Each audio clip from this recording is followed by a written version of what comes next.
Би хамгийн анх дансандаа 100 сая төгрөгийг бэлэн байгааг хараад хамгийн баян мэдрэмж төрж ижлээ. Дотроо хүй би ч дараагийн хэдэн сар ажил хийхгүй байсан ч болох юм байна штэ гэдэг мэдрэмж надад бүр хамгийн гоё мэдрэмж байсан. Яагаад юм бэ гэхээр тэрнээс өмнө хоол, луунд, байрны түрээс гэдэг жижиг сажиг зүйлсүүдтэй санаа зовоод юун том зүйлсүүдийг бодох санахтай. Тэгэж явж исэн. Тэгээ 100 сая хийснийхаа дараа илүү өөрийгөө хөгжүүлэх, сонирхолтой дуртай юмдаа цагаа зарцуулах тийм боломжийг надад олгож өгч ирсэн. Тэгвэл би өнгөрсөн 2 жилийн хугацаанд 7 онлайн сториг явуулаад 2025 оны 4-5 сард 30 сая төгрөгийг онлайнаар e-commerce dropshipping хийгээд Монголын зах зээлээс хийх боломжтой юу гэдэг чаленжийг явуулаад 30 хоногийн дараа 37 сая хийгээд дуусчихсан. Дөнгөсөө 2026 оны 2 сард 7 хоногт 50 сая хийх боломжтой юу гэдэг 70 сая хийгээд бүгдийг нь та юуг нь нуулгүй харуулж ирсэн. За тийм учраас 7 хоногт 70 сая хийж болж байгаа бол жилд магадгүй бүр хэдэн сарын дотор 100 сая хийчихсэн. Хийх боломжтой гэдгийг би өөр мэдж байгаа учраас та дараагийн 4 алхмыг хуваалцъя гэж бодлоо. За тэгэхээр нуршлах уу? Эхнийхээ алхам руу орцгоё. За эхлээд онлайнаар яг ямар бизнесийн модулыг ашиглаад мөнгө олох боломжтой юу гэдгээ судалж мэдэх хэрэгтэй. Trading байна уу, e-commerce dropshipping байна уу, agency байна уу, editing байна уу? Юу байна? Тэрийгэ барьж аваад 6 сараас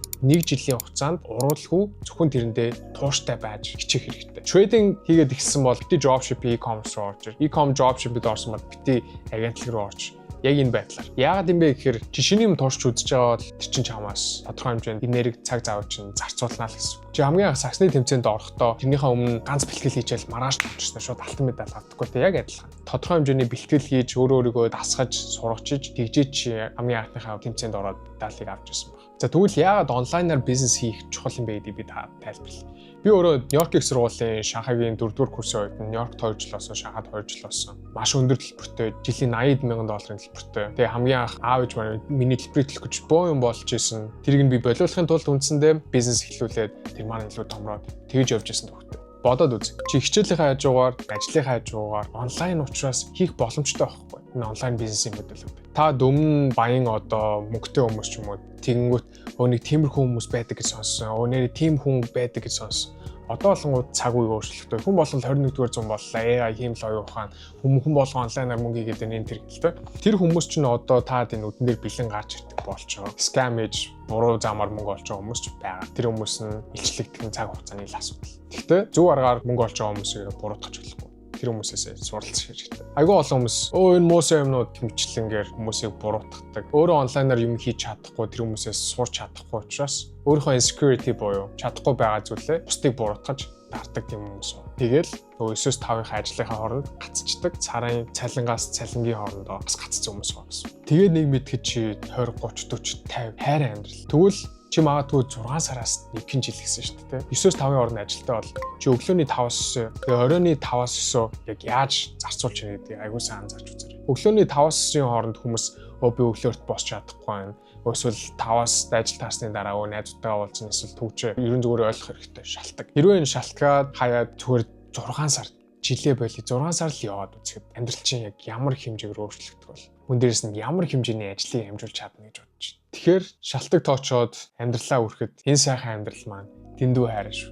Тийм учраас нэгт хаалхан бол өөрийнхөө сонирхож байгаа дуртай тэр зүйлээ барьж аваад тууштай 6-аас 1 жилийн хугацаанд турш үзэх хэрэгтэй. Хоёрт хаалхан. За тэгвэл эдгээр зүйлс чи өөрийнхөө цагийг яг хэрхэн зарцуулах вэ гэдэг чинь аюул чухал зүйл. Цагаа ер нь 3 хуваачвал аюул зүгээр. Би өөрийгөө яг яадаг хэл. Би цагийн гурвалжинтай өөрийнхөө 4 гэсэн. Өглөөний 4 цагт нь хамгийн чухал хийх ёстой таскууд, ажлуудаа уцаа өөрөөсөө хол тавьж байгаа зөвхөн лаптоп буюу компьютер дээрээ сууж байгаа бүх ажлуудаа амжуулдаг. Хамгийн чухал хийх ёстой таскууд, гэрийн даалгаврууд бүх зүйлсүүдийг сууж байгаа 4 цагийн дотор суухад бүр ямар хэмжээний ажлыг амжуулдаг гэж бодож байна. Уцнаас хооллох. Тэгвэл дараагийн 4 цаг нь болохоор шинээр юм босгож ирэх, ажилчтай харих, контент бий болох, шинээр юм сурах гэсэн зүйлсүүдтэй дараагийн 4 цаг нь зарцуулдаг.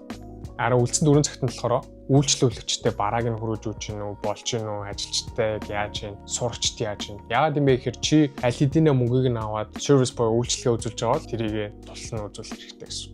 Тийм учраас delivery буюу түүнийгээ хүргэх зүйл дээр бас аягүй сайн анхаараарай. За энэ байдлаар чи өөрийнхөө цагийг заавал 4 цаг биш. Магадгүй 2-2-2 гэж хуваагаад тэгээ явж болно. Тэгэхээр яг өөрийнхөө нөхцөл байдал дээр ямар шиг байна тэрийгээ жоохон тааруулаад хийчих аягүй зүгээр гэсэн.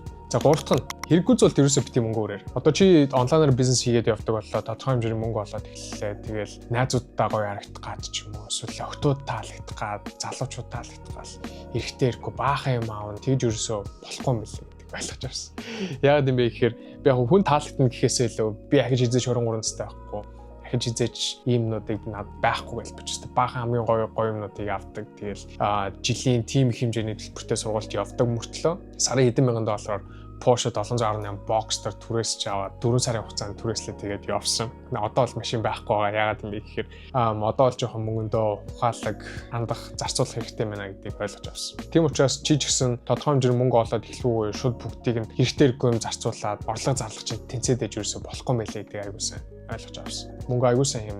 Англиар нэг үг байдаг. Stay small enough, long enough, so you'll big enough, soon enough. Аль болох бага хэмжээгээр айгүй удаан байгаарай. Тэгжиж чи том хэмжээнд илүү удаан үлдэж чадна гэсэн. Тиймэрхүү утгатай орчуулсан. Тийм учраас шаардлагатай бол ээж автаа цуг амьдрал мөнгөө хэн хувц центр шинээр хөдөлж авч яадаг. Гадуур хооллохгүй яах. Ингэснээр чи орж байгаа мөнгөө буцаад бизнесдээ оруулж чадна. Яагаад юм бэ гэхээр чи том бизнесмэнүүд яг яаж энийг аягүй сайн ойлгодог. Мөнгө гарч иж тэр мөнгө чи илүү их хэмжээгээр нуглагдж орж ирдэг гэдгийг аягүй сайн ойлгох хэрэгтэй. Тийм учраас эрсдэл хүлээж авах шаардлагагүй бол энийг бодож ирэхгүй гэсэн. За тэгвэл хамгийн сүүлийнх маш чухал. Тархиа цэгцэл. Instagram, Facebook-ийн фидийг цэгцэл. Өдөрт 10-аас 30 минутын хугацаанд заавал бясалгал хийдгсэн шүү. Эсвэл залбирдгсэн шүү. Тэгж чи өөрөө өөртөө илүү сайн ойртно. Монголчууд маань бясалгал хийдэг үеийг монгол хүчээрээ бие шалгал буюу өөрийгөө шалгах гэсэн байдлаар бичдэг байсан.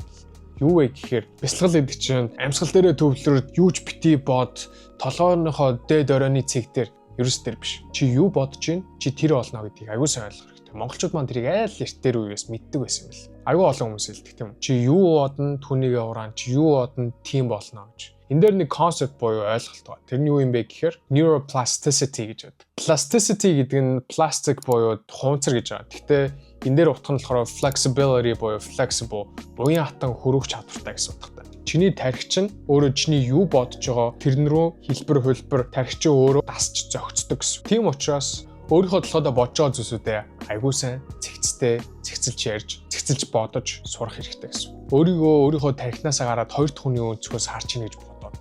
Тэгээд Facebook, Instagram дээр үзмээргүй байгаа контентуудаа 3 цаг дээрийн дараа not interested гэдэг зүйл дээр дараа. Тэгж чи хэрэгтэй хэрэггүй юмнууд үзэх болно. Чи бодоод үз. Шалан нүцгэн октод, кино, фэшн шоу ийм олон зүйлсүүд байгаад гарч чи буцаа арлаа, юу ажил хиймээр санагдав. Тийм биз дээ. Харин эсрэгээр чи хэрэгтэй яг үзмээр байгаа чамаг одоо fire дээр гал хасаадаг юм чи хийлмээр санаа. Тиймэрхүү контентуудыг үзэх хэрэгтэй.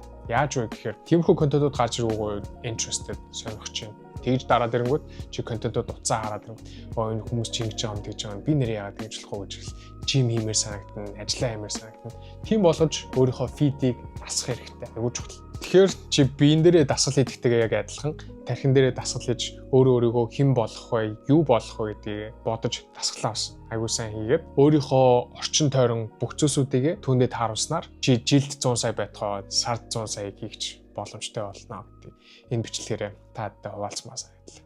За тэгээд амар нь холоос ч гэсэн таадыг араад дэмжиж байгаа шүү. And I'll see you guys later. Peace out.